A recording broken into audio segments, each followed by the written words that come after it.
You don't need a microscope to detect a cracked cylinder head.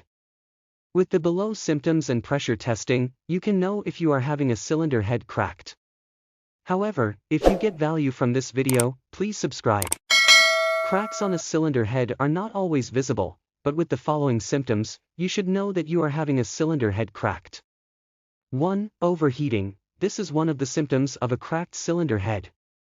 When the temperature of the engine suddenly rises, one of the things you should check is the cylinder head for cracking. You need to be very fast. If not, it could cause the cylinder head to warp. A cracked cylinder head can still be repaired, but when the cylinder head has warped due to excessive heat, then you are to replace it. 2. White smoke. A cracked cylinder head causes your engine to emit white smoke because it allows coolant to get to the combustion chamber. A crack in a cylinder leads to leakages, and if these leaks get to the combustion chamber, you will surely be having white smoke. 3. Coolant leak. My friend replaced the head gasket twice because he thought that the head gasket was the cause of the coolant leaking, until he found out that the cylinder head was cracked. So, if the coolant is leaking, then you need to check. It could be that you have a cracked cylinder head. 4. Engine misfiring. It is irritating when the engine is misfiring, but if you have a cracked cylinder head, then the engine will no doubt be misfiring.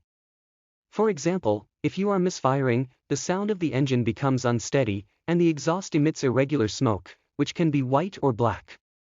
5. Loss of compression. The cylinder head ensures that the compression is sealed because, as the name implies, it covers the cylinder head. But when there is a crack on the cylinder head, then it allows the compression to escape. So if you notice a loss of compression, then don't ignore checking the cylinder head for a crack.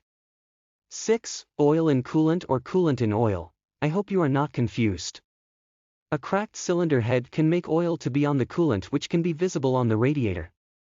You could also notice that the level of oil in the sump has risen due to coolant mixing with the oil. 7. Poor performance. Having a cracked cylinder head will certainly affect the performance of an engine. For example, the RPM of such an engine could drop off. When I had such a problem, I noticed that my truck was struggling to climb a hill that it usually climbs due to poor performance. I hope you don't have any of the signs mentioned above. In case you do, then you need to check the cylinder head for a crack. Tell me in the comments section about your experience with a cracked cylinder head. I also have another video on how to fix a piston slap. Check the link in the description below.